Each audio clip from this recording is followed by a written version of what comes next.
Cost object क्या होता है जी, उर्दू में बता दो।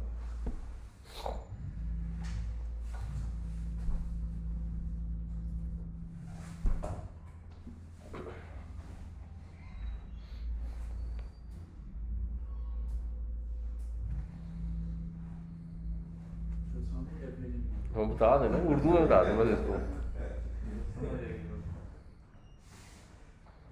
मिसाल देंगे ना, मसलन कॉस्ट ऑब्जेक्ट क्या हो सकता है। कोई भी चीज जिसकी कॉस्ट जो सी है वो आपने मैयर करनी हो या देखनी हो, चाहे वो प्रोडक्ट हो, चाहे वो सर्विस हो, चाहे वो कोई एक्टिविटी हो। अपने एग्जांपल में कोई एग्जांपल दे देते हैं ना, चीज़ों के नाम ले देते हैं। मिसाल के तौर पे हमारे यहाँ बाइंग ऑफिस के अंदर हम ट्रैवलिंग करते हैं, तो ट्रैवलिंग एक एक्टिविटी है जिसकी एक कॉस्ट मैयर करनी है। ट्रैवलिंग एक एक्टिविटी है जिसकी कॉस्ट मेजर करनी है। अच्छा, चलिए, एक सर्टन ट्रिप एक कॉस्ट एक्टिविटी होगी, सर्टन ट्रिप, ठीक है।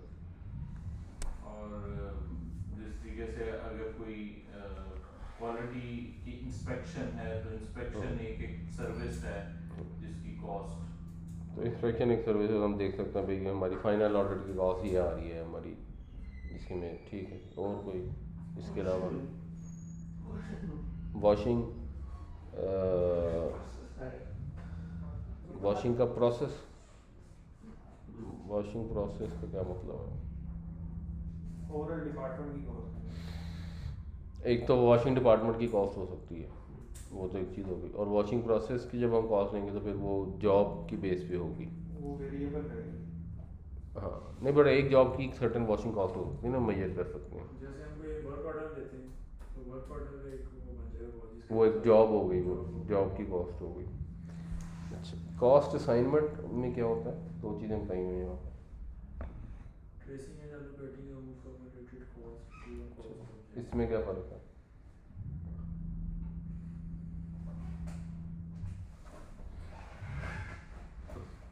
इन दोनों चीज़ में फ़र्क क्या है। कॉस्ट ऑब्जेक्ट होगा जिसके बजाय कॉस्ट लगेगी। नहीं नहीं, कॉस्ट असाइनमेंट में, हाँ, ट्रेसिंग और एलोकेशन में क्या फ़र्क है। ट्रेसिंग को ट्रैक डाउन करना है कि फाइंड आउट करना है कि कौन कौन सी कॉस्ट इस पे लग रही है और बाद में जाकर उसको अप्लाई कर दें, एलोकेट कर दें सर्टेन ऑब्जेक्ट। वो तो असाइनमेंट होगी ना, वो तो असाइनमेंट है ना। असाइनमेंट के दो तरीके हैं, ट्रेसिंग एंड एलोकेटिंग लिखा जाए, और भी लिखा जा सकता है। ट्रेसिंग एंड एलोकेटिंग लिखा है। मेरे ख्याल में इससे मुराद है और एलोकेट हैं, एंड सही है। मेरे ख्याल है और पहली चीज़ ये कि जिस तरह से हम वो एक और केस के अंदर हम लोग डिस्कस भी करते होते थे कि हमने ट्रेस किया कि हमारी कैंटीन की कॉस्ट कितनी है या हॉस्टल की कॉस्ट कितनी है, वो पहले नंबर के ऊपर ट्रेस करना और फिर उसको एलोकेट करना कि अच्छा अब हॉस्टल की कॉस्ट इतनी है, एलोकेट इतनी इस डिपार्टमेंट को होगी, इतनी इसको होगी, इतनी इसको होगी। ठीक है। तो फ़र्क क्या होगा कि पहले आप ये भी हो सकता है एक काम पहले और एक बाद में, बट वैसे प्रेडोमिनेंट फ़र्क क्या है। नहीं, ठीक है, अगर ये आप कर रहे हैं कि पहले आप कॉस्ट ट्रेस कर रहे हैं और फिर एलोकेट कर रहे हैं, तो यस, ट्रेसिंग पहले होगी, उसके बाद एलोकेशन होगी, तो उस हिसाब से एंड ठीक है। बट ट्रेसिंग और एलोकेशन भी हो सकता है।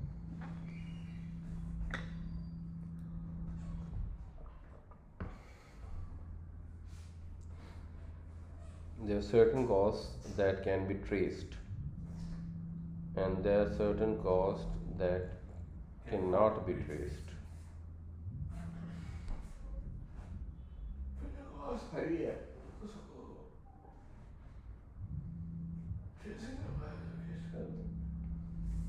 जो ट्रेसेबल कॉस्ट होगी एक्चुअली वो आप उसमें कॉस्ट मैनेजमेंट सब्जेक्ट को एलोकेट करें। ट्रेसेबल को तो ट्रेस कर लेंगे ना, जो ट्रेसेबल नहीं होगी उसको एलोकेट करेंगे। जो डायरेक्ट कॉस्ट होगी उसको एलोकेट करेंगे। तो ट्रेसेबल मसलन क्या कॉस्ट होगी। वो है रॉ मटेरियल जो आपने परचेज किया सर्टेन किसी भी प्रोडक्ट को बनाने के लिए हाँ, वो ट्रेसेबल होगा। वो ट्रेसेबल। कोई डायरेक्ट लेबर आपने देखी वो ट्रेसेबल होगा। कोई डायरेक्ट केमिकल अप्लाई कर दिया वाशिंग में, वो ट्रेसेबल। आता है तो अगर हम रेंट को लें और हम कहें जी सॉफ्टवुड का रेंट इतना है तो ये तो ट्रेसेबल है। लेकिन अगर हम लें कि जी ये जो M2 है उसका रेंट कितना है, वो ट्रेसेबल नहीं है, वो एलोकेट करना पड़ेगा। जो अगली दो चीज़ों में इसको डिफाइन किया गया। Economically feasible manner. हाँ, डायरेक्ट कॉस्ट वो है जो ट्रेस की जा सकती है आसानी से। तो आपके पास जो स्टिचिंग डिपार्टमेंट है उसके अंदर जैनेटर काम कर रहे हैं, उनकी कॉस्ट ट्रेसेबल है। लेकिन अगर जैनेटर बाहर की सफाई कर रहे हैं तो वो सर्विस स्टिचिंग के भी काम आती है ना। अगर बाहर गंदगी होगी तो स्टिचिंग वालों के लिए भी गंदगी होगी। तो जो बाहर कोर्टयार्ड की सफाई कर रहे हैं उसको आप ट्रेस नहीं कर सकते कि स्टिचिंग के लिए कितनी सफाई की और उन्होंने वॉशिंग के लिए कितनी सफाई की और फिनिशिंग के लिए कितनी सफाई की। तो गार्डनर की कॉस्ट है। गार्डनर की कॉस्ट है। अब गार्डनर की कॉस्ट उनके रेलेवेंस में इनडायरेक्ट हो जाएगी, तो इसको एलोकेट करना पड़ेगा। बिजली की जो कॉस्ट है वो बेसिकली तो ट्रेसेबल कॉस्ट है, लेकिन उसको हर जगह ट्रेस करना इकोनॉमिकली फीजिबल नहीं होता। अगर डिपार्टमेंट्स की बात ही है तो उसको भी फिर अक्सर एलोकेट कर दिया जाता है। तो ये जो डिफरेंस है ना वो जहन में रखना चाहिए। तो डायरेक्ट कॉस्ट वो हो जाएंगी जो, अब कॉस्ट ऑफ जब कुछ भी हो, अगर हम पेंट की बात करें तो पेंट के लिए प्रैक्टिकली तो कुछ भी ट्रेसेबल नहीं है। यानी आप ये कह सकते जी बटन ट्रेसेबल है कि जितने बटन लगे हैं, लेकिन उनमें बटनों में वेस्टेज भी होती है, तो वो एटलीस्ट ट्रेसेबल नहीं है कि इस पेंट की वजह से कितनी वेस्टेज हुई और दूसरी पेंट की वजह से कितनी वेस्टेज हुई। बट एक जॉब ऑर्डर के लिए आसानी से कपड़ा ट्रेसेबल है, तो वो आप ट्रेस करके लगाते हैं। ये डिपेंड करेगा कि हम किसी भी प्रोडक्ट के लिए कॉस्ट ऑब्जेक्ट्स बनाते कैसे हैं। और वो बहुत सारे बनते हैं ना, एक्चुअली सारे कॉस्ट ऑब्जेक्ट बनते हैं। स्टिचिंग डिपार्टमेंट एक कॉस्ट ऑब्जेक्ट बनता है, वो बनाने ही पड़ता है। आप कॉस्ट ऑब्जेक्ट उसके अंदर तोड़ के उसको नीचे भी जाते जाएंगे तो मुश्किल होता जाएगा। बट वो जाना पड़ता है ना, तो आप जाएंगे तो एंड तक। आप एक जगह मुतय्यन कर देते हैं कि यहाँ तक मैंने जाना है, ऐसे नहीं जाना। नहीं आप एंड तक जाओ। हम भी अगर कहेंगे तो हम एक्चुअली एंड में कॉस्ट पर यूनिट निकालते हैं। आखिरी पेंट की पर प्रोडक्ट की कॉस्ट निकालेंगे ना, पहले आप जॉब की कॉस्ट निकालेंगे, उसके बाद आप पर पेंट कॉस्ट भी निकालेंगे उस जॉब की। हम वो करते हैं। वैसे लोग ये भी कर सकते हैं कि पूरी कंपनी की कॉस्ट पर पेंट निकाल लें, जो ओवरहेड के केस में हम करते हैं। जैसे हम ये ओवरहेड लगाते हैं कि पर पेंट जो है हमारा 150 से 200 ओवरहेड, तो हम उस शक्ल में जो एलोकेटेड कॉस्ट को भी तो पर यूनिट पे लेके जाएंगे। उसमें भी पर यूनिट पे लेके जा रहे हैं, लेकिन उसमें जॉब पे नहीं लेके जा रहे, उसमें हम ग्लोबल लेके जा रहे हैं और फिर उसको जॉब में यूज़ करते हैं और फिर जॉब की टोटल कॉस्ट फिर पर पेंट एक निकाल लेते हैं। तो ये ऑब्जेक्ट्स बनते हैं ज़्यादातर, और एंड में आपको जाना ही पड़ता है और एलोकेशन करनी ही पड़ती है। अगला जो कॉन्सेप्ट है कॉस्ट ड्राइवर, ये क्या होता है जी?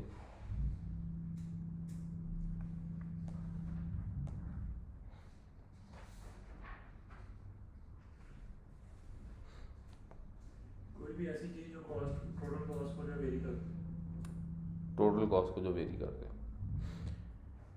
मतलब अगर जैसे हमारी प्रोडक्टिविटी बढ़ जाती है, प्रोडक्शन नहीं, प्रोडक्टिविटी बढ़ना तो फ़र्क चीज़ है। नहीं पर आर में बढ़ जाएगी तो वो एक्चुअली तो आपकी टोटल कॉस्ट को कम कर देगी। वो फ़र्क चीज़ है थोड़ी। यहाँ कॉस्ट ड्राइवर से मुराद है प्रोडक्शन इटसेल्फ। अगर आपने 10 पीस प्रोड्यूस किए तो एक कॉस्ट है, बट 20 करेंगे तो कॉस्ट बढ़ जाएगी ना। वो प्रोडक्टिविटी एफिशिएंसी वो फिर एक वो फ़र्क एंगल है। ये बिल्कुल कॉस्ट ड्राइवर की जो कॉस्ट को ड्राइव करती है चीज़। आपने लोग हायर कर लिए, ये कॉस्ट ड्राइवर है। एक सवाल है, हर कॉस्ट ऑब्जेक्ट कॉस्ट ड्राइवर नहीं होता?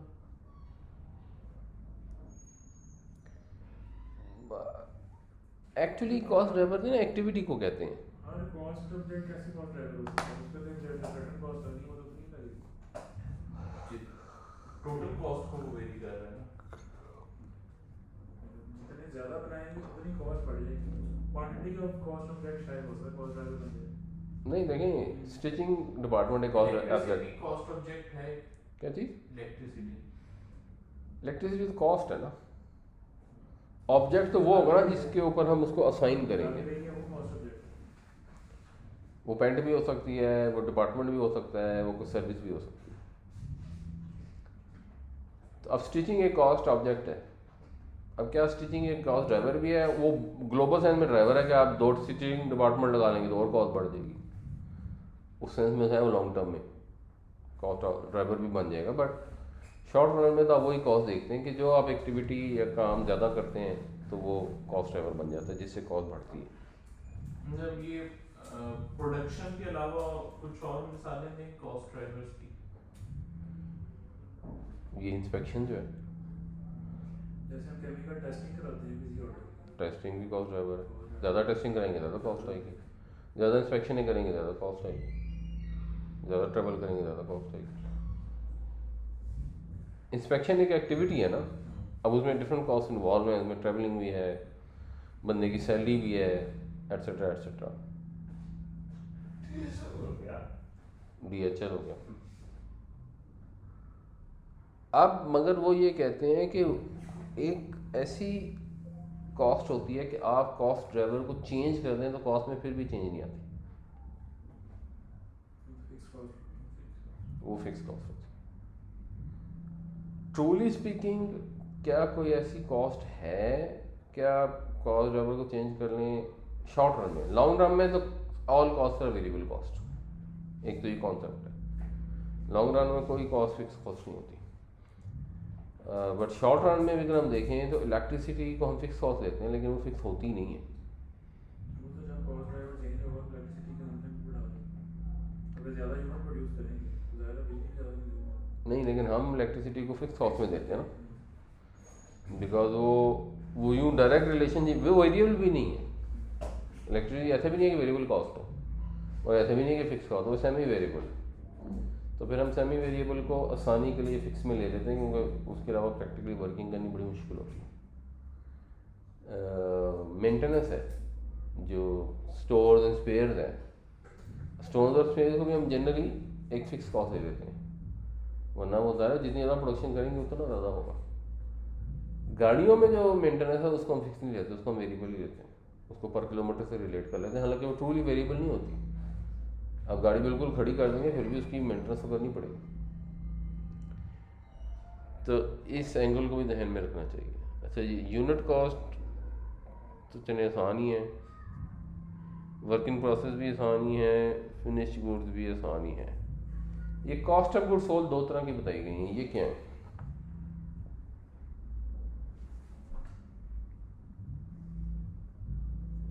एक इन्वेंटरी के वाले से, एक इन्वेंट्री के वाले से। पिछले पास्ट में हमारे पास जो इन्वेंटरी में पड़ी हुई है फिर आप कितनी परचेज करते हैं। तो एक में इन्वेंट्री का जिक्र है, दूसरी में नहीं है।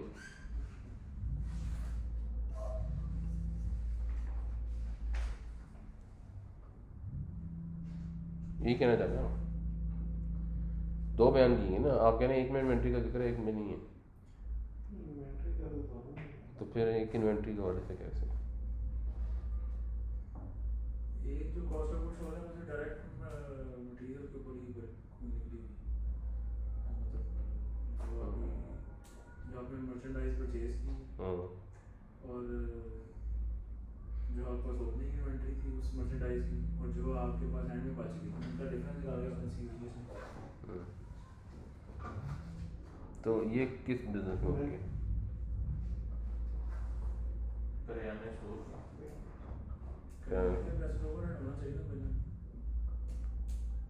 ओवरहेड होना चाहिए, लेकिन जब हम कॉस्ट ऑफ गुड सोल्ड लेते हैं उसके अंदर हम जनरली ओवरहेड नहीं लेते।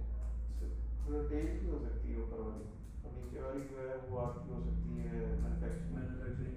तो इस तरह ये दोनों तो एक्चुअली जो पहली है वो ट्रेड की है, जब आप आइटम ट्रेड कर देते हैं, बनी बनाई चीज़ लेते हैं आगे बेच देते हैं, मर्चेंडाइजिंग कह रहे हैं उसको, ट्रेडिंग कह रहे हैं। तो मर्चेंडाइज आई और आपने आगे बेच दी तो आपने अपना मार्जिन रखा, वो एक अलग चीज़ है। बट अब आप उसकी कॉस्ट ऑफ गुड सोल्ड जब ले रहे होते हैं तो जनरली उसके अंदर बस आप उस आइटम की परचेज कॉस्ट लेते हैं। मैन्युफैक्चरिंग के अंदर भी जो सारा ओवरहेड है ना वो प्रोडक्ट में नहीं जाता, यानी जो जनरल अकाउंटिंग होती है। प्रोडक्ट में ओवरहेड जाता है जो मैन्युफैक्चरिंग रिलेटेड होता है, तो फिर वो सेलिंग, जनरल एंड एडमिनिस्ट्रेटिव, उसका एक अलहदा खाता आ रहा होता है।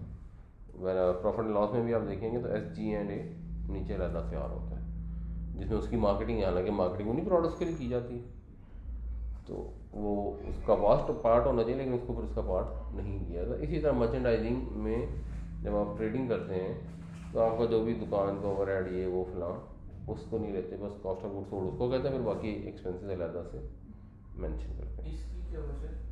बस कन्वेंशन और आसान भी। ये नहीं, एक केस में आप परचेजिंग कर रहे हैं, एक केस में आप मैन्युफैक्चर कर रहे हैं।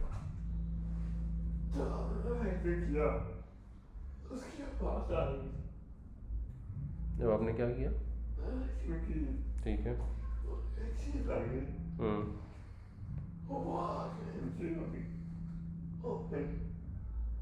नहीं वो ठीक है, नहीं नहीं, जब आपने मैन्युफैक्चर किया तो वो तो आपकी ओपनिंग इन्वेंट्री नहीं होती, जिसको आप जो आप मैन्युफैक्चर कर लेते हैं।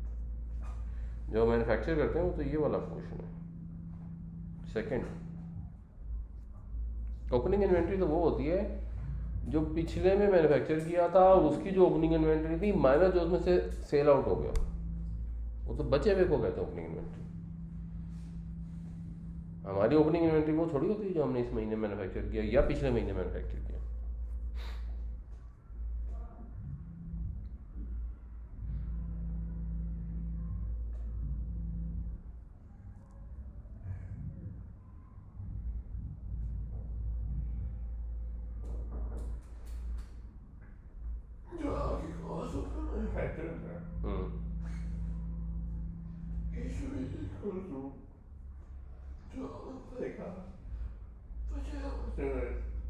नहीं, कॉस्ट ऑफ गुड मैन्युफैक्चरिंग फर्क चीज़ है, वो भी नीचे आती है।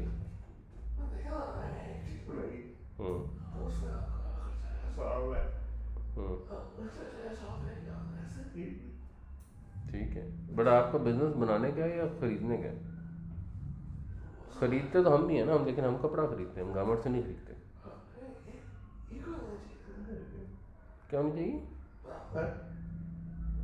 कॉस्ट ऑफ मैन्युफैक्चरिंग और कॉस्ट ऑफ परचेजिंग नहीं, वो अगले ने प्रॉफिट नहीं रखना आपको, जिसने हमें भेजा है।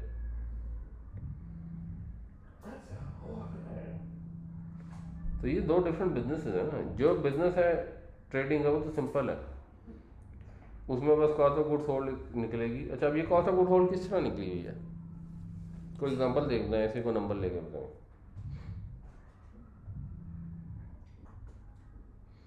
इसमें क्या किया गया है कॉस्ट ऑफ गुड्स सोल्ड निकालने के लिए? अभी मर्चेंडाइजिंग यानी ट्रेडिंग वाले एग्जांपल में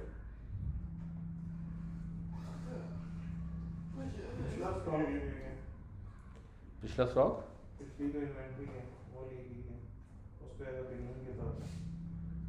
अच्छा, एज अ बिगनिंग के तौर पे ले लिया। फ़र्ज़ करें वही अहमद वाली मिसाल थी कि अंडे हैं उसके पास या बर्गर है, तो वो सुबह आया तो 2 बर्गर कल के बच्चे पड़े थे, तो ये 2 बर्गर हो गए।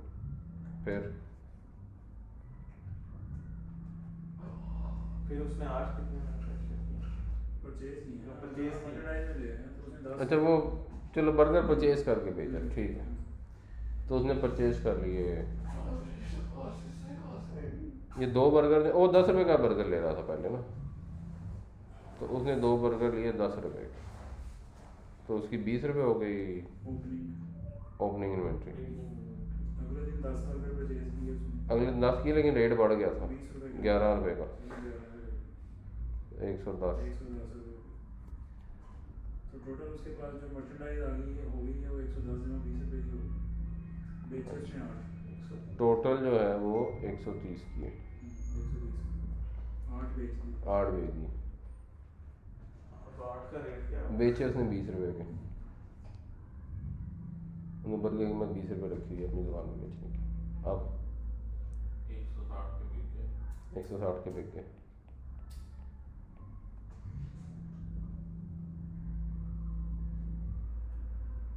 लेकिन ऊपर तो हम कॉस्ट ऑफ गुड्स सोल्ड निकाल रहे हैं, उसका प्रॉफिट तो निकाल नहीं। तो प्रॉफिट तो निकाल ही नहीं, तो इसका क्या मतलब है? 8 में उसने 2 बर्गर बेचे 10 रुपए वाले हम्म, और 6 रुपए एक दिए 11 रुपए वाले। नहीं लेकिन ये जो 160 का यूज़ होगा, हैं? 160 का यूज़ होगा, ये नहीं होगा ये तो इसमें यूज नहीं होगा। तो ये यूज़ ही नहीं होगा, इसको साइड पर कर दें। ये क्यों नहीं यूज़ होगा?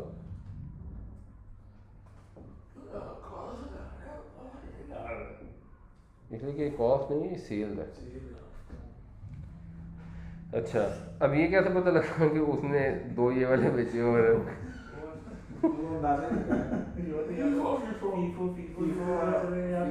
आप एवरेज वैल्यू ले लेंगे पूरी स्टैंडर्ड। अच्छा फर्ज करें उसने फाइफो किया, तो अब होगा क्या? यानी टेक्निकली उसने बर्गर बेचे 8 और ये ख़राब हो गया। अब 8 में से भी एक खराब हो गया तो 7 नहीं नहीं 8 तो बिक गए ना, अच्छा। वो तो ख़राब था ऐसे ही अगले खा गए। खराब जो उसके बाद कल के 2 पड़े हुए थे उनमें से एक लोगों ने खा लिया और एक ख़राब हो गया।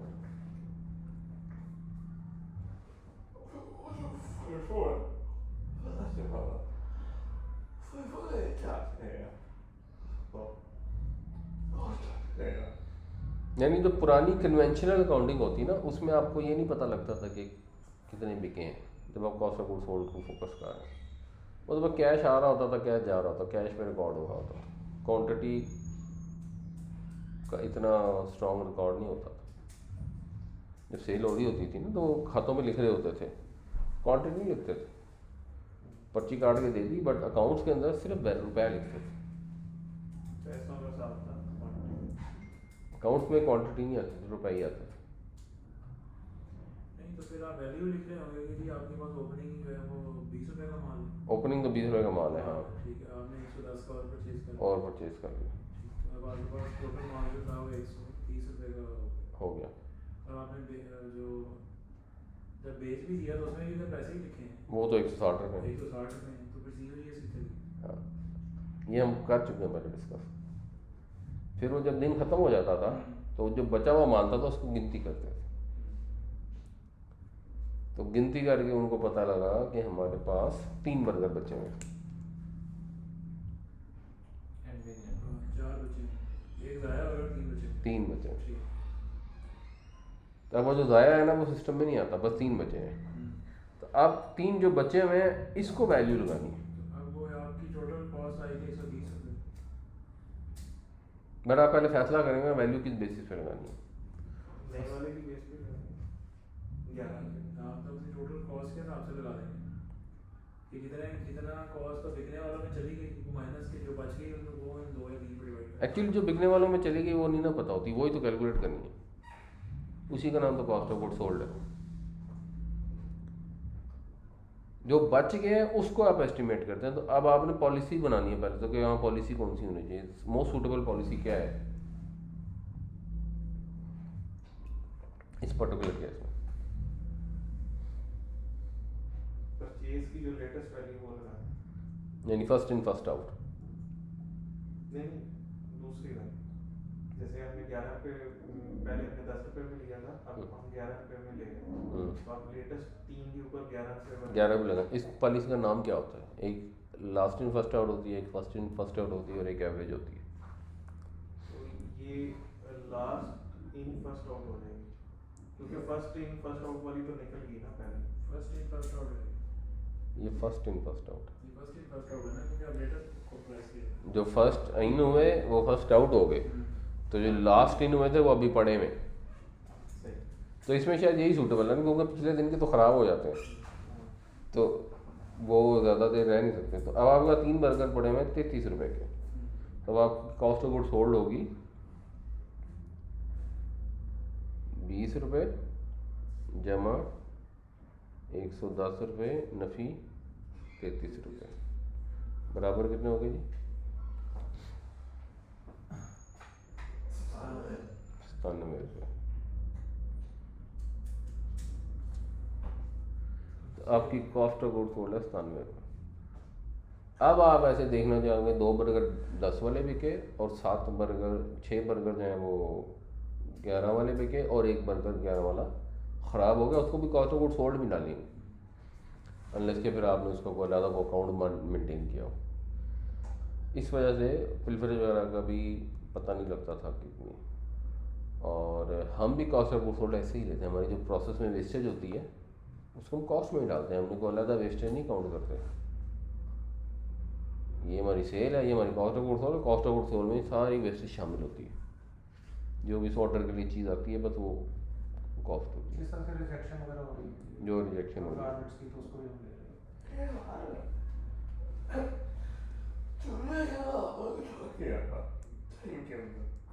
क्या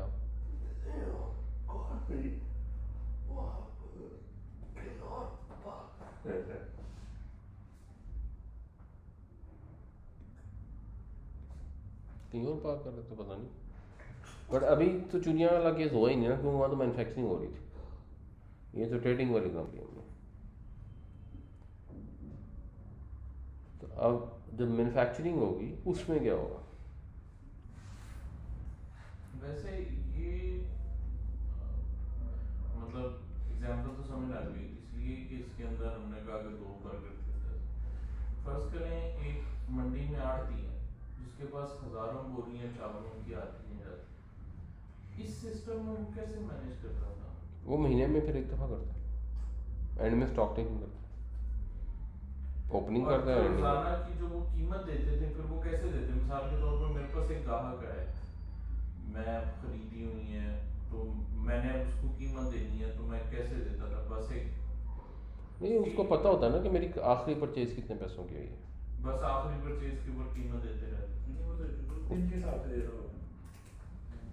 मार्केट का रेट अगर डेली वेरी कर रहे हैं तो जो करंट रेट होगा बेचेगा तो उसी तो जो कुछ बची हुई होंगी वो भी उसी में काउंट हो जाएंगी। वो जैसे लिस्ट लगी होती है ना उसमें आइटम्स की, और ये इतने की है, ये आपने इतने की है, जिस दिन स्टॉक लिया उस दिन का जो रेट होगा स्टॉक हाँ। उस रेट का मल्टीप्लाई होगी। जैसे इस केस में भी हमने लेटेस्ट प्राइस ली है। इसका मतलब वो जो कन्वेंशनल नहीं, ये फ़र्क चीज़ और बात हो रही है। अब लेटेस्ट लाइफो की बात नहीं हो रही या फाइफो की बात नहीं हो रही, अब सेलिंग की बात हो रही है। उसमें इसका मतलब फिर ये वाला कॉन्सेप्ट जो लाइफो का वो यूज नहीं होता होगा जो नहीं, वो तो सेलिंग है ना, वही फ़र्क चीज़ है। नहीं, वो तो कॉन्सेप्ट वही है, फर्स्ट इन फर्स्ट आउट ही है कि जो पहला आया था वो बिक गया, अब जो मेरे पास पड़ा हुआ है वो मोस्ट डिसेंट है। कॉन्सेप्ट वैसे उस सेंस में ही है, बट मार्केट का रेट तो आपने करंट रेट पे ही बेचना होता है ना, क्योंकि जिस पे आपने बेचना है उसका आपसे कॉस्ट से ताल्लुक होना ज़रूरी नहीं है। आपने फर्ज करें खुदा ना था ज़ख़ीरा 2000 आपने बहुत सारा माल लेके स्टॉक कर लिया, आपकी कॉस्ट आई 100 रुपये आटे का थैला, मार्केट में रेट और आप बेचते थे 110 का। अब मार्केट में रेट खरीदी 200 हो गई है तो आप 110 का तो नहीं बेचेंगे कि मेरी कॉस्ट 100 है। या वो नीचे गिर जाएगी कीमत तभी आपको नीचे बेचना तब आप 200 का नहीं बेचेंगे। चावल की भी एग्जांपल हो सकती है, जितना सारी पुराना चीज़ें है उतना महंगा होता है। हाँ, वो एक अलग चीज़ है, वो एक फ़र्क चीज़ है कि पुराना हो के महंगा हो गया, तो अब उस पुराने की वैल्यू मार्केट में आज क्या है। आज के करंट आपने जितने भी खरीदा था वो एक अलग चीज़ है। हाँ, उस टाइम में एग्जाम्पल है। इसमें ना बात अगर आपने शायद कभी सुना हो कि लोग कहते हैं जी कि इतने प्रॉफिट से ज़्यादा लेना ना इस्लाम में जायज़ नहीं है, एक रीजनेबल प्रॉफिट होना चाहिए, वरना वो पता नहीं हराम हो जाता है या क्या होता है। ये जब लोग कॉन्सेप्ट करते हैं ना तो ये कॉन्सेप्ट भी फिर इम्प्रैक्टिकल हो जाता है जब आप दूसरा एंगल देखते हैं। समझ और यानी एक आदमी गया और शाम से मसाले लेके या कुछ कपड़ा लेके आ गया और उसने आके कपड़ा बेचना था, तो मार्केट में कपड़ा बिक रहा है 2000 रुपये का, उसको वहाँ से 200 का मिला। तो अब वो यहाँ 2000 का बेचेगा तो आप कहेंगे ये तो एग्जॉर्बिटेंट प्रॉफिट है, ये तो हराम हो गया, नहीं इसको इतने % से ऊपर प्रॉफिट नहीं लेना चाहिए। बट पता ये चला कि वो उधर से लेके चला कपड़ा और यहाँ तक पहुँचा और 200 का था, तो इधर से एक लोकल फैक्ट्री लग गई जिसने 100 रुपये में बनाना शुरू कर दिया। अब वो क्या करेगा? या उसका कपड़े को कीड़ा लग गया और आधा कपड़ा उसका ख़राब हो गया तो उसकी कॉस्ट तो चलेगी 400 पे, अब मार्केट में बिक रहा है 100 रुपये पे।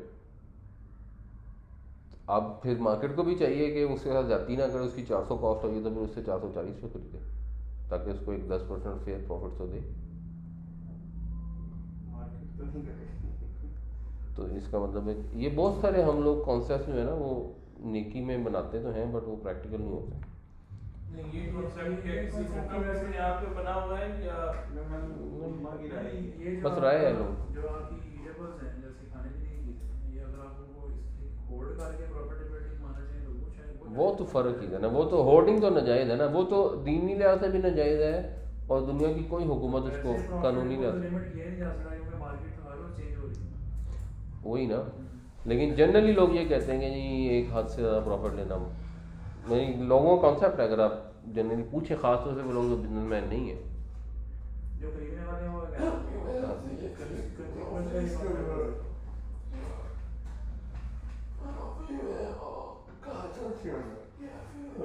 देखिए मोनोपोलीज और कार्टेल भी कानूनी तौर पे मना होते हैं और दीनी लिहाज से भी मना होने चाहिए, और ज़ख़ीरा अंदोज़ी भी कानूनी भी मना है दीनी भी मना है, वो तो एक अलग चीज़ हो गई। नहीं अब ये जो जैसे चावल है चावल जो है पुराना हो गया अच्छा बन गया या ये गिरा ये किस कैटेगरी में है? देखें वो ये ना कॉमन, खैर अब हम अपने असल टॉपिक से हट जाएंगे। कॉमन सेंस से सोचना चाहिए। ज़ख़ीरा अंदोज़ी मेरी नज़र में तो ये होती है कि आपसे एक आदमी चीज़ ख़रीदने है और आपने मना कर दी मैंने नहीं बेची, और आपके पास ये ज़ख़ीरा अंदोज़ी में आएगी मार्केट में जब कहा। ऐसे आपने ज़्यादा ले लिए, जैसे वैसे ही जब चावल की फसल आई तो आप लोगों को चावल ले लिए क्योंकि वो वरना किसान क्या करेगा। होता ही ऐसे गंदम आती है तो गंदम लेके पूरे साल के लिए बुरे हाल के आप स्टॉक वही कर सकते हैं जिसमें पैसे हैं। आम कंज्यूमर ने तो रखना ज़्यादा बात है ना, क्योंकि ट्रेडर ने रखी, ट्रेडर ही लेके रखेगा ना, ट्रेडर भी लेके रखेगा ना। अब वो क्योंकि वो नहीं रखेगा तो फिर क्या होगा, गंदम फिर वहीं पड़ी खराब होगी। एक्चुअली वो उसके अंदर ही नहीं। नेचुरल चीज़ है कि जो नई फसल आएगी वो अगर 50 या 60 रुपये किलो का चावल तो उसने 6 महीने बाद जाके 200 रुपये किलो होना ही होना है। हाँ, लेकिन एक आदमी ले ले 60 रुपये किलो लेके रख ले और अब मार्केट में ज़रूरत हो कोई लेने आए तो कहीं नहीं मैंने नहीं देना, मैं तो 6 महीने बाद ही बेचूंगा। और अगर ज़्यादा लोग इकट्ठे हो जाएंगे तो फिर उसी वक्त उसकी कीमत 200 रुपये हो जाएगी। 200 रुपये एंड में होना जब कंज्यूम हो गई है, फ्रेश फसल ख़त्म हो गई है, थोड़ी सी रह गई है, तो वो तो फिर डिमांड एंड सप्लाई नेचुरल है ना। तो नेचुरल डिमांड एंड सप्लाई और जो इंड्यूस्ड शॉर्टेज है उसका जो डिफरेंस है ना वही ज़ख़ीरा अंदोज़ी। फिर बाद में उसमें एक फाइन लाइन आ जाती है, लेकिन लोग उसको नहीं, मेरे जिस वजह से मेरा तो बिलीव है कि जो लोग प्लॉट ले लेके रखते रहते हैं ये भी ज़ख़ीरा अंदोज़ी एक्चुअली यही कॉन्सेप्ट है। इसको तो खैर बिल्कुल भी लोग नहीं समझते। अच्छा जी, ये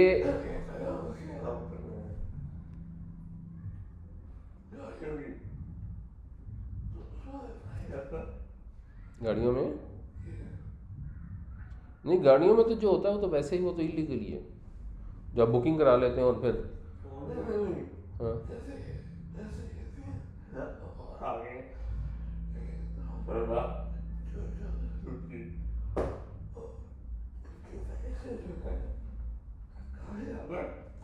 तो ज़्यादा हो।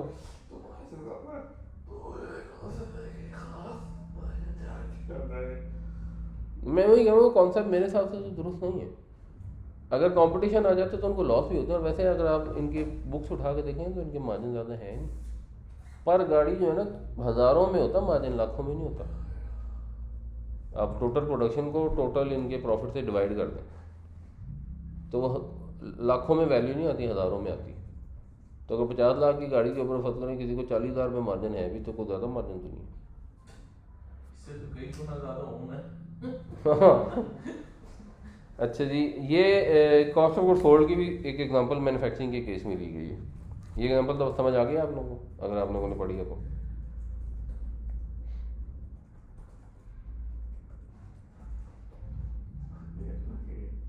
आ गई। अब ये कॉस्ट ऑफ गुड मैन्युफैक्चर्ड है, इसमें क्या हो रहा है?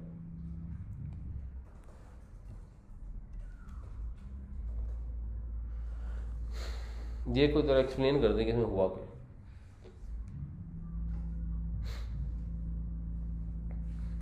यानी कॉस्ट ऑफ गुड जो सोल्ड था उसके अंदर हमें cost of good manufacture use किए 1,04,000 रुपये ये यूज़ किया हमने।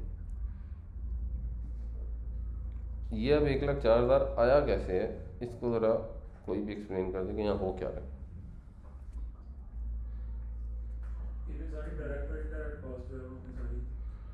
अच्छा, वो कैसे है? ये स्टेप बाय स्टेप बताते हैं ना। पहले तो जितनी ट्रेसेबल, जैसे हमने डायरेक्ट मटेरियल से हम्म। जिनको हम कह रहे हैं ट्रेसेबल कॉस्ट है to that specific job order या कोई प्रोडक्ट, उसकी हमने ओपनिंग इन्वेंटरी कितने की, यानी हम मटेरियल के केस पे भी उसी फार्मूले पे चले गए जो हमने कॉस्ट ऑफ गुड्स सोल्ड के अंदर फार्मूला लगाया कि उसमें भी हम पहले ओपनिंग इन्वेंट्री लेंगे, वो 11,000 की ओपनिंग इन्वेंट्री है। फिर हमने नया परचेजेस की उस महीने के दौरान या उस साल के दौरान जो भी पीरियड था हाँ, लेट्स अज्यूम महीना है तो ड्यूरिंग द मंथ जो परचेजेस की वो उसमें ऐड हो गई, ऐड होगी, तो वो टोटल जो हमारे पास अवेलेबल फॉर यूज़ होगी, अवेलेबल रॉ मटेरियल हो गया वो 84,000 रुपये। 84,000 हो गया। और जब महीने के एंड पे हमने महीना क्लोज किया तो हमने अपना स्टॉक लिया तो हमारे पास 8,000 का स्टॉक बचा। अब देखें ये इसमें भी हम यही करते हैं, हम एक्चुअली काउंट नहीं कर रहे होते कि हमने कितना कपड़ा काटा है, यानी अपनी तरफ से कुछ काउंटिंग करते भी हैं लेकिन एंड रिजल्ट यही होता है कि स्टॉक टेकिंग करते हैं तो पता लगता है कि भाई अब ये बच गए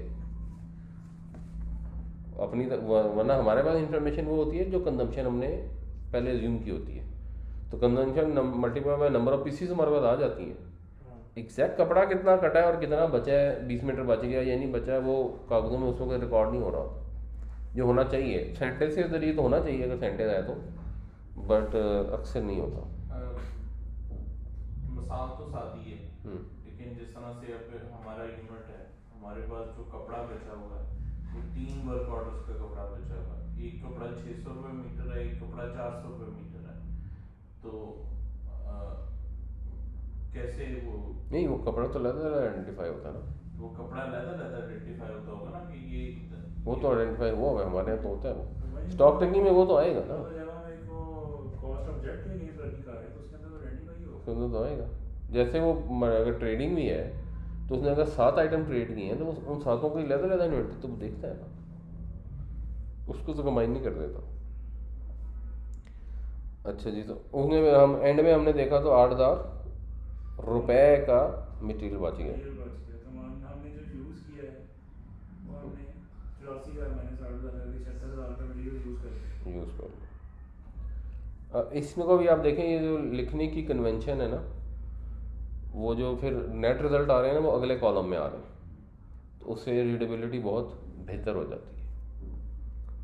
अच्छा जी, फिर हमने उसके ऊपर डायरेक्ट मैन्युफैक्चरिंग लेबर की कॉस्ट डाल दी, ठीक है तो यहाँ पे मैंने डायरेक्ट कॉस्ट क्लोज हो गई।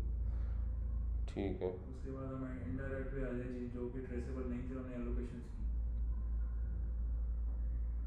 इनडायरेक्ट मैन्युफैक्चरिंग लेबर एक्चुअली हाँ, अब उसका नाम है डायरेक्टर डिपेंड, ये पता नहीं कहाँ की बात, अगर तो ये पूरा यूनिट एक ही चीज़ बनाता है फिर तो एक्चुअली ये भी डायरेक्ट ही बन जाती है। फिर तो सारी डायरेक्ट ही जाके लग हाँ जाएगी। जी, लेकिन अपेरेंटली एक ही चीज़ नहीं बना रहा होगा, ठीक हो गया जी, ये सारी लग गई। तो जिसमें डेप्रिसिएशन भी लग गई है, सारे 11,250 में कॉस्ट इनडायरेक्टली अप्लाई होगी to that specific job.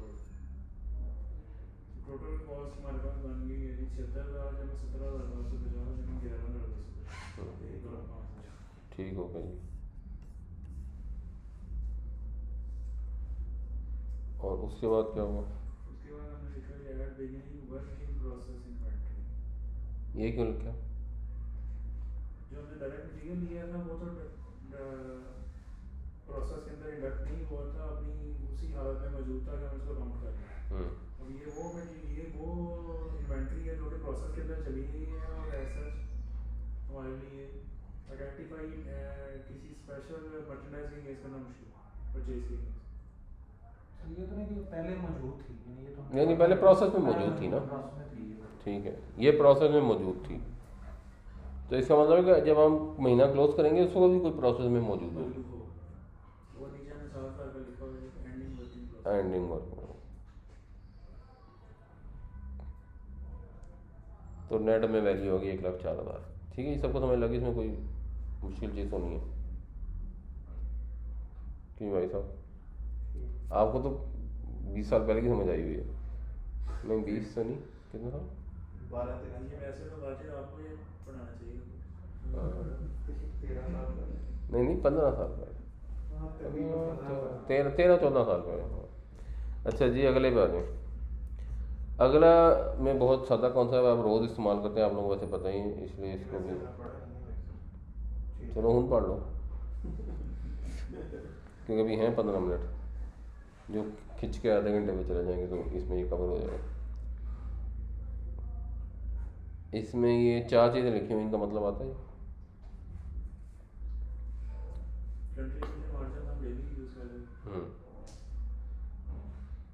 Gross margin. पता नहीं इसमें यूज़ कहीं हुआ है कि नहीं हुआ, लिख तो दिया ग्रॉस मार्जिन।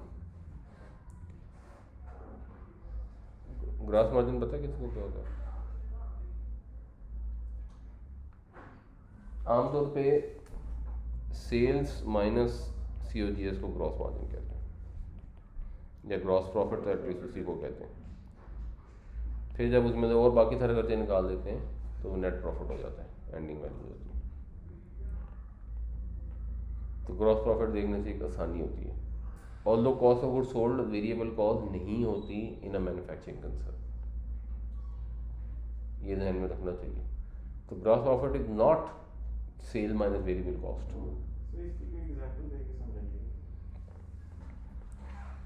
एग्जाम्पल आप किसी भी कंपनी में जो भी देखेंगे, आपकी एक सेल है, कॉस्ट ऑफ गुड सोल्ड। जैसे अभी ऊपर हमने लिया था, ये थे ना, क्या कहते हैं, ये 160 रुपये के बेचे थे ना, और कॉस्ट ऑफ गुड सोल्ड आपकी आई थी 97 रुपये। तो जो 63 रुपये हैं वो आपकी ग्रॉस मार्जिन है। अब जाहिर सी बात है, जहाँ बेच रहे हैं उस दुकान का किराया भी है, बिजली का बिल भी है, बंदे की तनख्वाह भी है, और भी खर्चे हैं, तो वो फिर बाद में माइनस करेंगे, तो फिर नेट प्रॉफिट निकलेगा। हम वैसे अपने केस में जो है COGS के अंदर एलोकेटेड ओवरहेड डाल देते हैं। नहीं वो डालेंगे ना, वो मैन्युफैक्चरिंग है। वालेकुम सलाम। हाँ जी, वो उनको बता दें, वो अंदर भेज देंगे। इधर उनको क्या, करताश साहब के पास ले आए, आपको खुद भी आ जाएंगे, वो चेक करके आपको मैं फिर देता हूँ। तो ये तो केस ट्रेडिंग का था ना। तो COGS में जो फैक्ट्री ओवरहेड है वो आएगा, जो दूसरा ओवरहेड है वो नहीं आएगा। मतलब अकाउंटिंग वालों की सैलरी नहीं आएंगी, हम वो भी डाल देते हैं। वैसे हमारे तो COGS में पीछे क्या रह जाता है, सारा कोई डाल देता है ना। लेकिन हमारा और तरीका है, हम स्टैंडर्ड ओवरहेड एलोकेट करते हैं जब हम कॉस्टिंग करते हैं। हम उस मेथड से नहीं करते जो ये नॉर्मल मेथड है। अच्छा, अब हम आ गए कंट्रीब्यूशन मार्जिन हमें पता लग गया, ग्रॉस मार्जिन पता लग गया। ब्रेक इवन क्या होता है जी?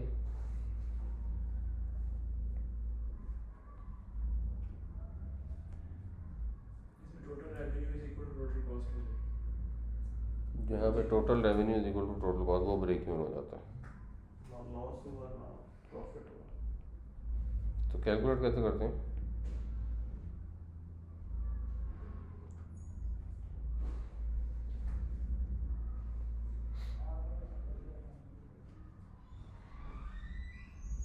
टोटल सेल रेवेन्यू उसमें से एक्सपेंसेस और माइनस टोटल वेरिएबल कॉस्ट होगी प्लस टोटल फिक्स कॉस्ट होगी। टोटल वेरिएबल कॉस्ट हो गई प्लस टोटल फिक्स कॉस्ट हो गई। ये तो टोटल रेवेन्यू हो गया ना, इसमें से जो एक्सपेंस है वो जो टोटल वेरिएबल कॉस्ट होती है वो वेरिएबल होती है।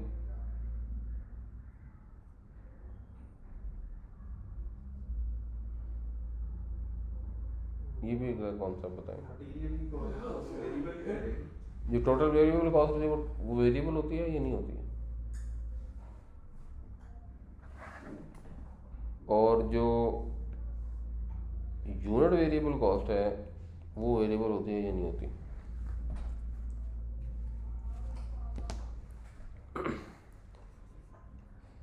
इस पे गौर करें, पर ये डब्बा आपने भरना है। मैं जरा वो चेक करके आता हूँ। सवाल समझ लग गया? कि टोटल वेरिएबल कॉस्ट वेरिएबल होती है या नहीं होती, और यूनिट वेरिएबल कॉस्ट वेरिएबल होती है या नहीं होती। और ये डबल बना है।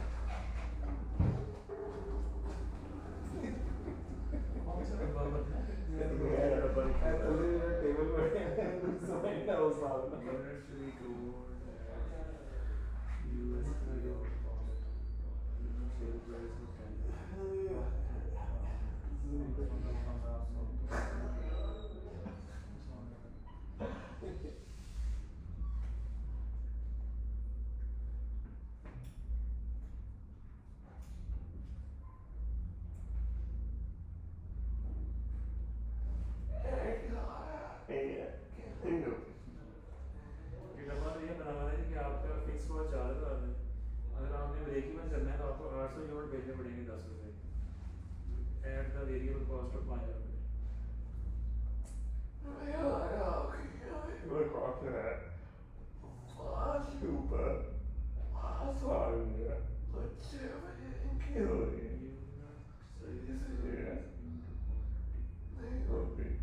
ये जो प्रॉफिट टारगेट आ रहा है 1000 ये क्या है प्रॉफिट टारगेट वो कितने यूनिट बेचेंगे तो आपका ब्रेक इवन होगा, 1000 से प्रॉफिट होगा, 1500 होगा, 2000 कितने पर बेचेंगे, नहीं कितने यूनिट बेचेंगे किस कॉस्ट पे।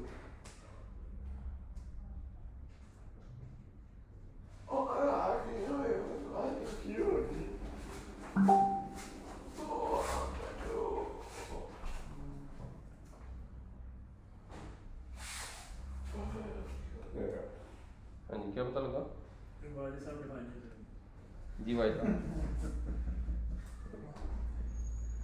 सर ये मैं था यूनिट वेरिएबल कॉस्ट है ना वो वेरी कर रही है, वो वेरिएबल होती है और टोटल वेरिएबल कॉस्ट है वो फिक्स होती है। टोटल वेरिएबल कॉस्ट भी वेरिएबल होगी। अच्छा, टोटल वेरिएबल भी वेरिएबल होती है, यूनिट वेरिएबल भी वेरिएबल होती है। नहीं यूनिट तो कंफर्म, टोटल के अंदर शायद आप बात कर वो जो ग्रे एरिया में इस्तेमाल करें। अच्छा,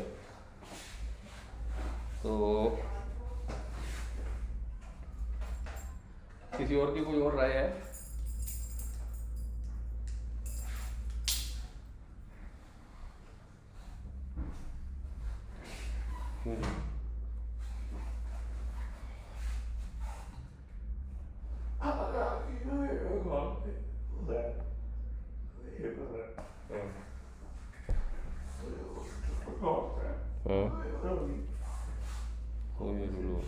अच्छा,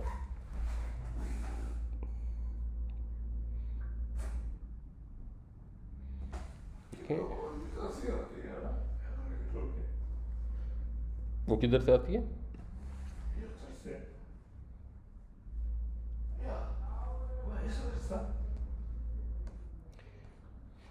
मिसाल के तौर पे आपका कंजम्पशन जो है ना वो 1.1 है, ठीक है, और कपड़े का रेट है 400 रुपये, तो एक पैंट में आपका कितना कपड़ा लगेगा?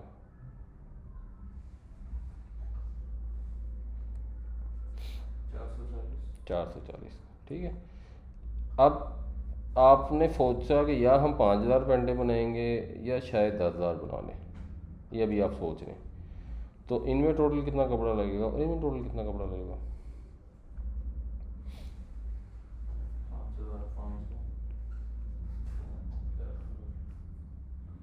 44 लाख में 22 लाख। ठीक है, जब आप 5000 पैंटें बनाएंगे तो एक पैंट में कितना कपड़ा लगेगा?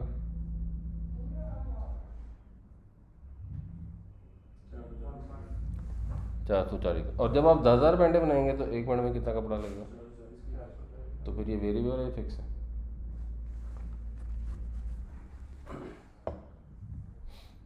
क्वांटिटी के साथ वेरी करेगी, टोटल कॉस्ट वेरी करेगी। तो टीवीसी वेरिएबल है और यूवीसी,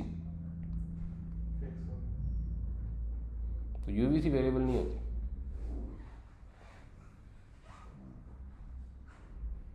पर यूनिट फिक्स होती है, टोटल वेरिएबल होती है, और जो फिक्स कॉस्ट है टोटल वो फिक्स होती है, लेकिन जो यूनिट फिक्स कॉस्ट होती है वो वेरिएबल होती है। तो अगर फैक्ट्री की कॉस्ट ही यूनिट ज़्यादा बनेंगे तो चेंज हो जाएगी, हाँ, बनेंगे तो बढ़ लाख रुपए अगर फैक्ट्री कॉस्ट की, तो अगर 10,000 यूनिट बनाएंगे तो 100 रुपये 10 रुपये आएगी, अगर 5,000 बनेंगे तो 20 रुपये आएगी, वो वेरिएबल है। ठीक है जी। चलिए, ये एक आसान सवाल था जिसका आप लोगों ने गलत जवाब ही नहीं दिया, गलत तो नहीं, गलत भी दिया। हाँ ठीक, अच्छा जी। आप ये डब्बे पे आ जाएं। ये सवाल पढ़ लिया आप लोगों ने कोई जिसका जवाब भी साथ ही लिखा हुआ है?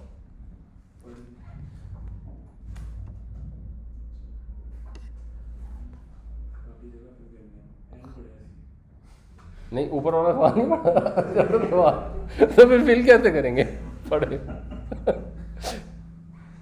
पहले तो ऊपर वाला सवाल साफ है ना, वो आगे तो फिर सेंसिटिविटी एनालिसिस है।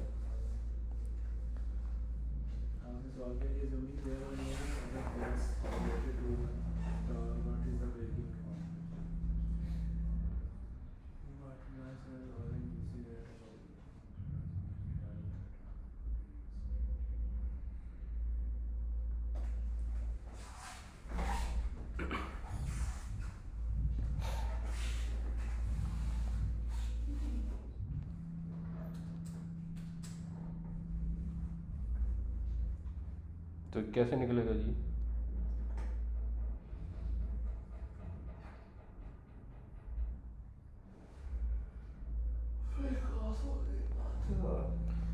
फिक्स कॉस्ट हो गई 5,000,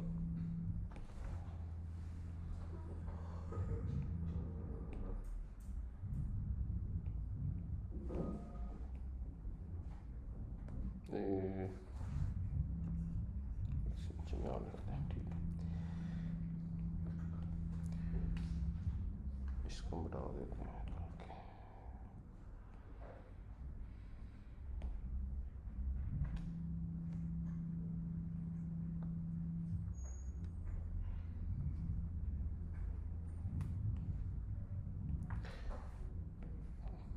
टोटल फिक्स कॉस्ट होगी जी 5,000। टोटल वेरिएबल कॉस्ट क्या होगी?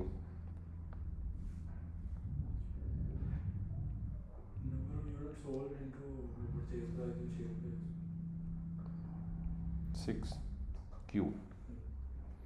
ठीक है जी। और कहाँ पे होती है ब्रेक इवन? जब 6Q + 5,000 is equal to total revenue, वो कितना होगा जी?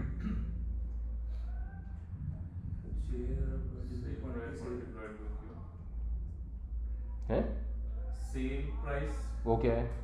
10 हाँ, मल्टीप्लाइड बाय क्यू। 10 क्यू। तो जवाब क्या आएगा? 4Q बराबर है 5,000 और 5,000 1250 यूनिट्स। जी हाँ सर। ठीक है, तो इसलिए फिर जो इसका फार्मूला आसान होता है, जो ऊपर भी लिखा हुआ है कि हम ब्रेक इवन पॉइंट कह लेते हैं Q is equal to fix cost divided by contribution. Contribution जो है वो भी sale price minus variable cost, तो 4 पे कंट्रीब्यूशन है। तो जब हम उधर हम जब कंट्रीब्यूशन ले रहे होते हैं, तो अगर हमारी वट एवर कॉस्ट है, फर्ज करें 1,40,00,000 की है, और आप लोग कहते हैं जी 100 रुपये की कंट्रीब्यूशन मिल गया, बट ठीक है इतनी मिलती है यहाँ पे, तो फिर इसका मतलब कि ब्रेक इवन आएगा 1,40,000 पीस के, जो हम बना ही नहीं सकते। तो ये इस सेंस में ना ये इन्फॉर्मेशन बहुत यूज़फुल होती है। ब्रेक इवन पॉइंट ये होता है कि आपने कहा कि ये कस्टमर है, इससे कंट्रीब्यूशन 100 रुपये आ रही है, इससे 200 आ रही है, और इससे तो 300 रुपये आ रही है। तो जिससे 300 रुपये कंट्रीब्यूशन आएगी और आपकी कॉस्ट तो शायद बढ़ जाएगी, 1,40 से बढ़ के 1,60 पे चली जाएगी, क्योंकि उसके लिए वट एवर R&D करनी पड़ी, फ़र्क है, कस्टमर अवेलेबल है। तो फिर आप देखेंगे कि ये इस वाले मॉडल में जाते हैं तो हमारा ब्रेक इवन पॉइंट क्या है, और इस वाले मॉडल में जाते हैं ब्रेक इवन पॉइंट क्या है। अब वो जो ब्रेक इवन पॉइंट आ रहा है, क्या वो हम प्रोडक्शन में बना सकते हैं, ये भी एक क्वेश्चन है, और क्या हम उतनी सेल कर सकते हैं, ये भी एक क्वेश्चन है। कि फर्ज करें आप कहते हैं कि यार ये 100 रुपये में तो आराम से आपका बिक जाएगा, इसमें बेची जाओ माल, तो आपका ब्रेक इवन पॉइंट आ गया 1,40,000। और जो 300 रुपये वाली है उसमें वो कहते हैं कि एक तो आपकी कॉस्ट बन के चल जाएगी 1,80,00,000 पे, तो आपका ब्रेक इवन पॉइंट आ जाएगा 60,000। तो 60,000 अब प्रॉब्लम क्या है, ये आप प्रोड्यूस कर सकते हैं, नहीं कर सकते, और ये शायद आप सेल नहीं कर सकते। तो जो ब्रेक इवन पॉइंट्स आते हैं उस इंफॉर्मेशन से डिसीजन मेकिंग में, फैसला करने में आसानी होती है बहुत ज़्यादा। ये फिगर इसलिए लोग यूज़ करते हैं क्योंकि ब्रेक इवन कहाँ हो रहा है, ब्रेक इवन कहाँ हो रहा है। कोई भी आप बिज़नेस करते हैं, नया बिज़नेस शुरू किया है, तो आप कहते हैं कि अच्छा जी हम ये कॉस्ट आएगी, ये होगा फलां होगा, और हम इतनी पेंटें बनाएंगे, तो हमारी कैपेसिटी 1 लाख फीस की। फिर सवाल ये पैदा होता है कि आपका ब्रेक इवन कहाँ होगा। तो अगर ये हमारा ब्रेक इवन होगा 95,000 पीस पे, तो इसका मतलब कि ये तो फिर ज़रा मुश्किल ही काम है। और अगर पता लगे आपका ब्रेक इवन होगा 50,000 पीस पे, तो फिर बंदा कहता है अच्छा यार चलो शुरू के कुछ महीनों में शायद 50,000 पीस पे हम नहीं पहुँचेंगे, बट इवेंचुअली फिर 50,000 तो क्रॉस हो ही जाएगा। तो it's in very very important figure. अब इसमें इसका एक सेंसिटिविटी एनालिसिस है। सेंसिटिविटी एनालिसिस क्यों किया जाता है? सेंसिटिविटी एनालिसिस इसलिए किया जाता है कि सिचुएशंस चेंज होती रहती हैं। आपने जब मैन्युफैक्चरिंग लगाई थी तो उस वक्त बिल्कुल फ़र्क थे डायनामिक्स, अब तो खैर बहुत फ़र्क हो गया, बट आप कहते हैं कि यार ये हमने अजम्पशन बेसिक ले ली कि स्टॉल जाएंगे, इतनी हमारी 5,000 रुपये की कॉस्ट आएगी, 6 रुपये का में मिलेगा आएगा और 10 का बिक जाएगा। बट हो सकता है कि वो हमारा 6 रुपये की कॉस्ट ना पड़े, उसमें और खर्चे ऐड हो जाए। हो सकता है हम निगोशिएट करके बेहतर ले लें, हो सकता है हम 10 पे बेच ना पाएँ, हमें डिस्काउंट करना पड़े बाद में जाके, और हो सकता है जो कॉन्फ्रेंस वाले हैं वो उस 5,000 के अलावा और पैसे मांग लें, हो सकता है वो कोई डिस्काउंट दे दें, कुछ भी हो सकता है। जब आपने शुरू, तो फिर आप एक टेबल बना रहे थे, इसमें प्राइस तो हमने फिक्स कर दिया है, लेकिन फिक्स कॉस्ट का और वेरिएबल कॉस्ट का टेबल बना दिए। प्लस हमने कहा कि ये तो ब्रेक इवन के लिए तो बिज़नेस नहीं किया जाता, नफ़ा भी तो करना होता है। तो अगर हमने इतना नफ़ा करना हो तो फिर हमें कितने बिकेंगे। तो अब इसमें बताएं जी कि ये पहली लाइन आपको समझ आ गई, इसकी को वर्किंग बता दें, वाजिद साहब आप बता दें या बिलाल आप बता दें। चलिए बिलाल आप बता दें, वाजिद साहब ने बहुत चीज़ कही है। ये 1100 कैसे आया, ये ज़रा समझाएं।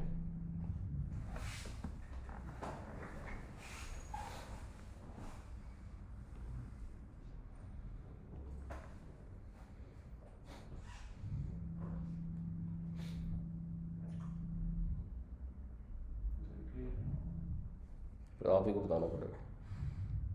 मुझे हाँ, इसमें टोटल फिक्स कॉस्ट हमारी लिखनी पड़ेगी हमें। वो कितनी है? वो बनेगी 4,000, 4,000 फिक्स कॉस्ट है, और इसको डिवाइड करने वाला है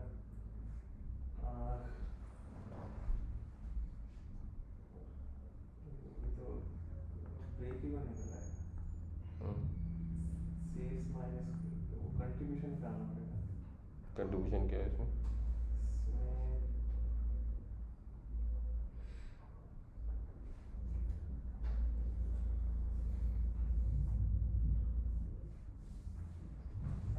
इसमें सेल्स माइनस वेरिएबल कॉस्ट है। वो क्या है? सेल्स 1,500 की अभी हमने टारगेट करनी है। नहीं, हमने तो 1500 की सेल टारगेट नहीं करनी।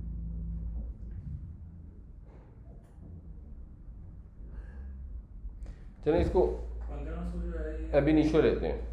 प्रॉफिट टारगेट किया प्रॉफिट का 1500, ठीक है। 1500 प्रॉफिट कब होगा? ये प्रॉफिट क्या होता है?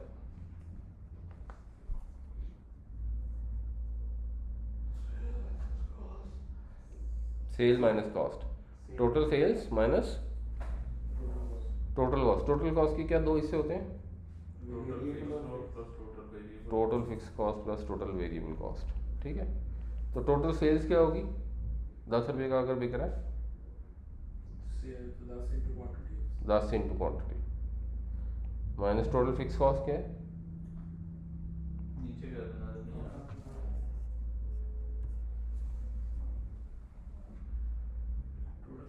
वो आ रही है 4,000 4,000 है। 4,000 और टोटल वेरिएबल कॉस्ट क्या है? वो इस केस में 5 ली थी, 5 5 इंटू क्यू, ठीक है। और प्रॉफिट हमें चाहिए 1500।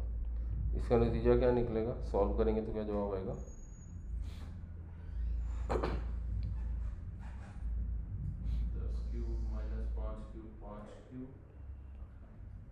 5 क्यू माइनस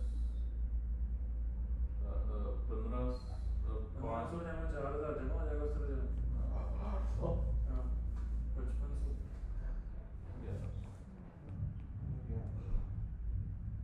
ठीक है, तो फार्मूला ये बन जाएगा कि आपकी फिक्स कॉस्ट प्लस प्रॉफिट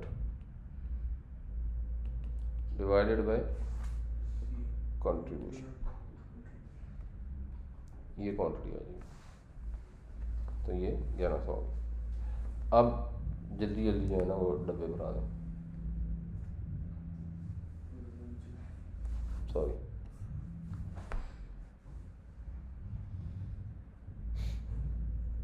यहाँ पे 6 रुपये आएगी, यहाँ पर हम जो है वो 1000 यूनिट की सेल पे।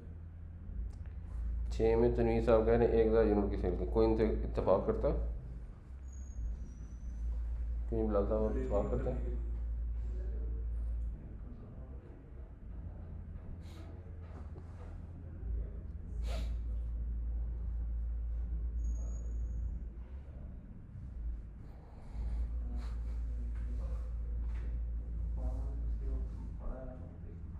आप इत्तेफाक करते हैं तो कैलकुलेट कर लें, तो कंप्यूटर में कर लें। वैसे तो ये ज़बानी कैलकुलेशन है।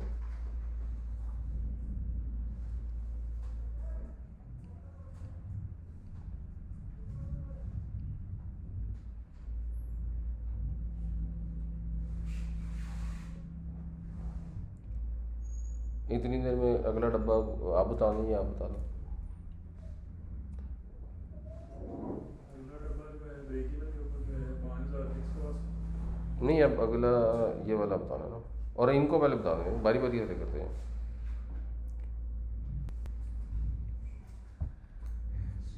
ये 1833 और 1333 में क्या रिलेशन है?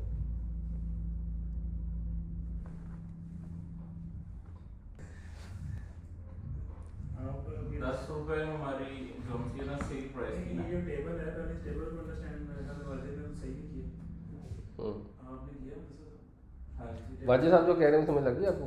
वो कह रहे हैं 1833 प्रॉफिट है, 1333 क्वांटिटी है और 1500 टारगेट प्रॉफिट है। 1833 तो क्वांटिटी है ना, वो कह रहे हैं क्वांटिटी, आप कह रहे हैं उसके प्रॉफिट। ऊपर 1500 रुपए का प्रॉफिट हुआ। नहीं तो लिखा हुआ उसमें, क्या? टेबल के ऊपर ही लिखा हुआ। तो 1833 वो क्वांटिटी है जिस पे 1500 का प्रॉफिट होगा। अगर 10 रुपए ही का बिकता हो और 7 रुपए वेरिएबल कॉस्ट हो, तो 1833 यूनिट बेचेंगे तो 1500 का प्रॉफिट होगा। तो 1833 यूनिट बेचेंगे तो 1500 का प्रॉफिट होगा, और 1333 बेचेंगे तो ब्रेक इवन। ब्रेक तो ये 500 क्या है? Difference in quantity. ये एडिशनल क्वांटिटी है जिसने आपको प्रॉफिट दिया। हाँ, अगर आप 1333 ही बेचते तो फिर आप प्रॉफिट के बगैर कर जाते। तो ये जो एडिशनल क्वांटिटी उन्होंने बेची वो है। अच्छा जी, अगले डब्बे में आ गए, ये वाला।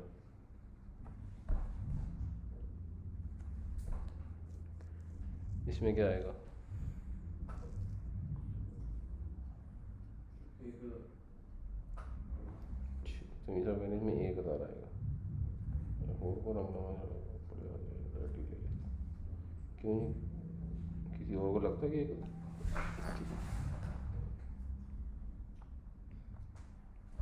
1000 आएगा?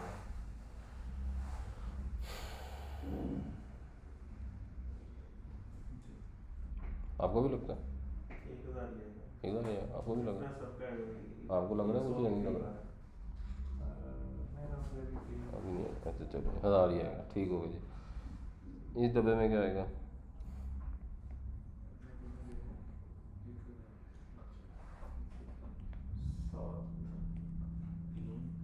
यहाँ पर आएंगे 2000। तनवीर साहब कह रहे हैं यहाँ पे 2000 आएगा। किसी और का ख्याल है कि 2000 आएगा? ठीक हो गया। अच्छा जी, इसमें क्या आएगा?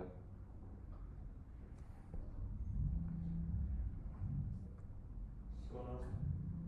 अच्छा जी, वाजिद साहब कह रहे हैं 1600 आएगा। आपको भी गलत हुआ है? 8,000 तक सीन 5 16,85 उस पर ठीक हो गया। ठीक, इस डब्बे में क्या आएगा?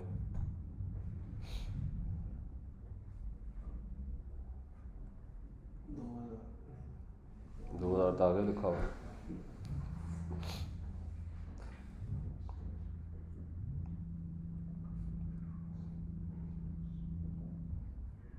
असूलन इसकी और इसकी दरमियानी वैल्यू आनी चाहिए। 1770 नहीं 1750 तो ये ये थोड़ा असूलन की दरमियानी वैल्यू होनी चाहिए।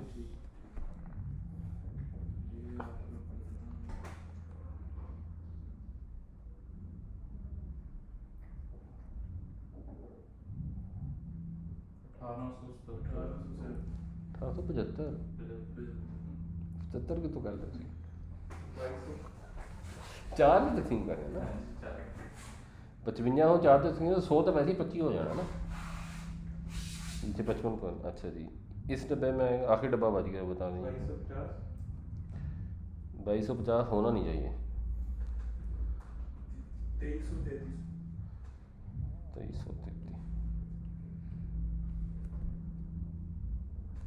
मैंने क्यों कहा कि 2250 क्यों नहीं होना, क्योंकि मैंने कैलकुलेशन नहीं की थी वैसे।